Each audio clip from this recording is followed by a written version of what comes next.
So they very quickly had to get rid of him. Then they got someone else who had about 4 or 5 of them. And we went through pretty well all the 4 or the 5 of them until we settled for the present one. It's a really nice little dog. Pretty much does what it's told, in so much as a dog. I've got 3 Jack Russells, and I know. Oh, wow. They tell me what to do.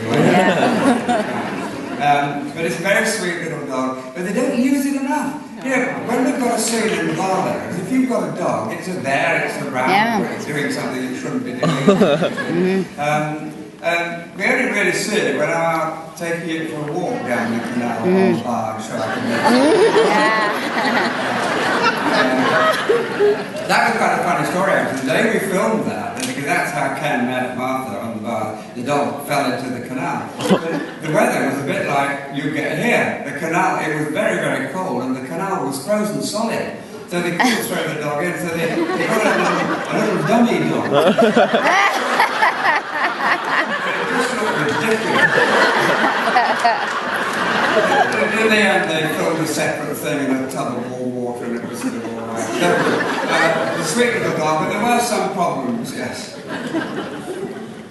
This young lady has a question now. Hello, Mr. Roache. Thank you for hearing my question. First of all, I wanted to say my mother, Mary Ellen Marshall, she's very ill in the hospital with chronic neuropathy. She's paralyzed, and she said she would give her life more or less to come and see you today. So she asked me to say hello since I've had the opportunity. Sorry to put it down on her, but no, she couldn't be. She's in hospital, yes. Yeah. So she's watched Coronation Street since I don't remember the decade, black and white on CBC, and she's... Well, you give her my love and say I hope she gets well soon. Oh, I will, thank you. And usually, with what's going on in Coronation Street, we make everybody else feel better. That's very true. We finally got her cable hooked up where she is, so she's very happy. She's like, I can finally watch my Corey, thank God. Listen, give her a big kiss from me, and say that I'm very pleased to hear about her, and tell her she's got a lovely daughter. So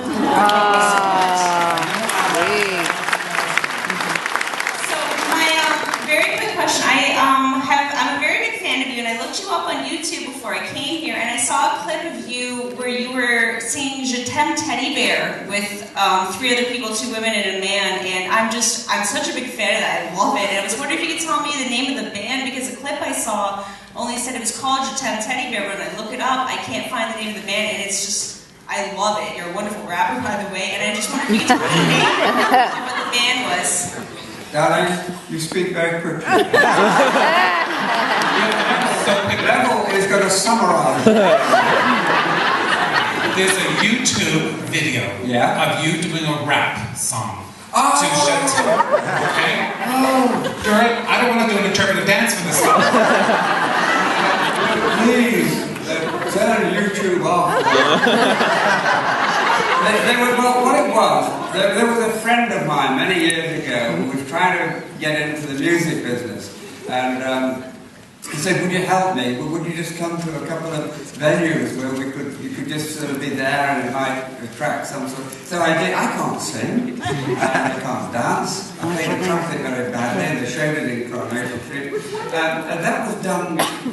Oh God, it must have been 15 years ago. It's not still on YouTube. It's so embarrassing. I can't rap and I can't sing. Although I did do Perry Como in Stars in Their Eyes. I got away with that. But just give your mother my love, really.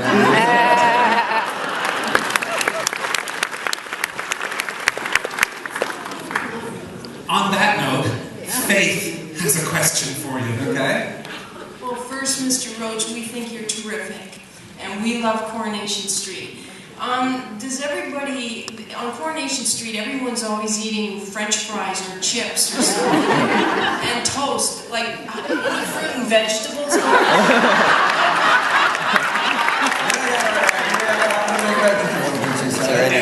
You seem to eat chips a lot on the show. Gravy and also good stuff. Do you understand? Is there such a thing as fruit and vegetables? It wouldn't keep on the I'm side. afraid the diet in the north of England is pretty much fish and chips. There's a lot of that, and there's a lot of fried foods and chips and French fries that we shouldn't be having. Off-screen, yes. Actually, we'll talk about eating on the set. If you have a scene which is an eating scene, it can go on a bit and it can congeal a bit and be not too nice. Anne and myself, Deirdre and myself, we always say scrambled eggs, please, because I like the scrambled eggs. And often when the scene's finished, we're still sitting there. Scrambled eggs.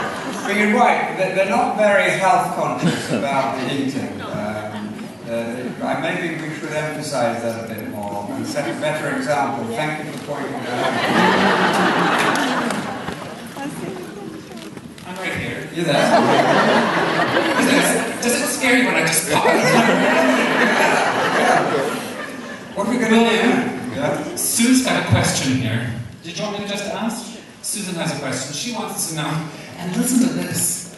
Susan wants to know, because for years people weren't allowed to have cosmetic surgery. Yeah. Are you allowed to have it now? Am I allowed to have it? Well, anyway, and I just said to her, "What, do you think he needs it?"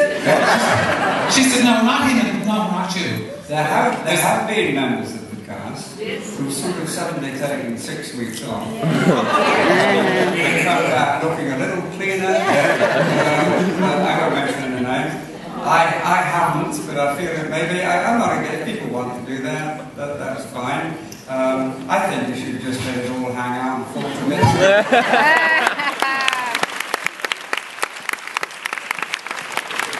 I've been falling to pieces for the last few years, and you know, this is the great thing. Actually, if you're playing something like James Bond, you've got a parameter of age that once you've gone beyond that, you can't do it. But playing a character like Ken, he's getting older, and so I can get older. I just wish he'd go on a diet and I'd lose weight.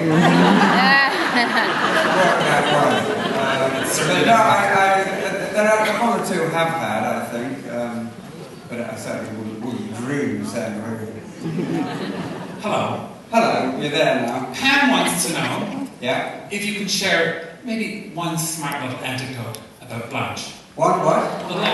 Oh, we love Blanche. Blanche! Oh, we love Blanche. What a brilliant character she was. Everybody.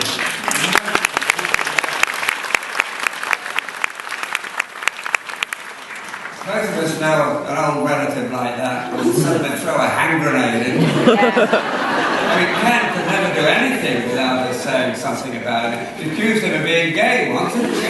Yeah. She was her timing. I used to get the script and I used to read what Blanche had to say, and I couldn't wait to get on set and to hear Maggie Jones do it. And the absolute classic. Coronation Street is known for its humour.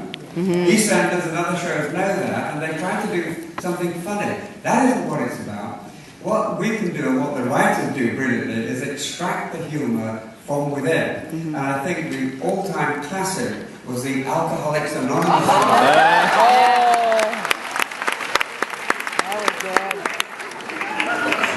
Nobody else could have done that. Alcoholics Anonymous meeting, saying, "I've never heard so much whinging in all my life. What do you like when you've had a drink?" You felt worried about doing it because Alcoholics Anonymous is a wonderful organisation and helped so many people, but it was a Coronation Street classic, and that is where the humour is. And we miss Maggie Jones was a lovely person. We really do miss her, but she was a one-off.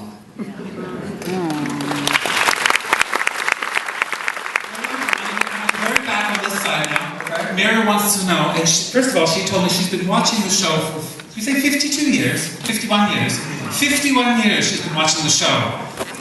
Yeah, when you missed it first year, didn't you? She did, but I'm sure it's on video somewhere.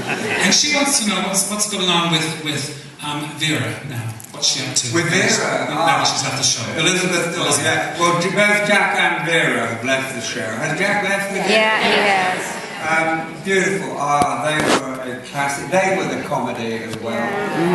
Struggling against adversity, trying to do things right and not. They visited the set only a few weeks ago. She's got a bit of a breathing problem, some form of emphysema, I think. And, but she has a place in Spain, and when she goes there, the climate is better for her, and they're fine. They're still going strong. Bill Tarmy has had an open heart operation twice, but they're still going strong. But they don't have the energy to do. The show is very demanding now. I haven't talked about the schedule, but let me just briefly tell you. In the old days, when we did 2 a week, we never started before 10:30, we'd finish quite early, we had run-throughs, rehearsals, everything like that. Now, we have no rehearsal at all. Wow. We film from 8 in the morning till 7:30 at night, 5 days a week. Oh my God. You turn up on set, they just say, just do a quick line run. If you've got to cry or shout, you don't do that. Just a quick line run to make sure we've all got the words right. It's the first time I ever hear them or speak them. And then he said, okay, Bill, I want you sitting there, Anne, you sitting there, Peter, you staggering drunk from there. So once we've got our moves, we'll just do that slowly for the boom and the cameras. Now that whole process takes about 10 minutes. And then they say, okay, you ready? Well, let's go for it. And you go for it. And if you've got to cry, you cry. If you've got to shout, you shout. Lose your temper, you lose your temper. And that is all you get. When Linus, my eldest son, who'd been in Law and Order,